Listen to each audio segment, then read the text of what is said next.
আলহামদুলিল্লাহ, আল্লাহ পাকের লাখ লাখ শুকুর, এহসান, ফজল ও করম যে আল্লাহ রব্বুল আলমিন আপনার সামনে দুই চার কথা বলার তৌফিক দিয়েছেন। এই জন্য আমি আল্লাহর দরবারে শুকুর গুজার করতেছি। আলহামদুলিল্লাহ।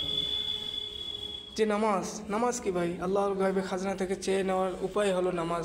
যেরকম করে চেয়ে নিয়েছিলেন সাহাবা ইকরাম রাদিয়াল্লাহু তাআলা আনহু, মরা গাদাকে জিন্দা করে দিয়েছিলেন, যে আটার চাককে গড়িয়ে দিয়েছিলেন, আল্লাহর খাজনা থেকে এমনভাবে চেয়ে নিয়েছিলেন যে আমরা প্রত্যেকটা ভাই ওলামায়ে একরামের কাছ থেকে শুনতে পাই, যে বলছে সময়ের প্রতি লক্ষ্য রেখে গুরুত্ব সহকারে যদি কোনো ব্যক্তি 5 ওয়াক্ত নামাজ আদায় করে, আল্লাহ পাক ওই ব্যক্তিকে নিজ জিম্মাদারিতে জান্নাতে প্রবেশ করাবেন।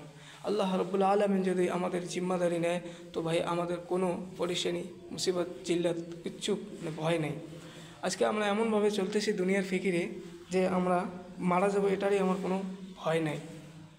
একদিন যে দুনিয়া থেকে চলে যেতে হবে এটার কোনো ফিকির নিতেছি না। আর দাদা গিয়েছে, বাবা গিয়েছে, নানা গিয়েছে, আমাকে যে কোন দিন যেতে হবে এটা আমরা ফিকির নিতেছি না।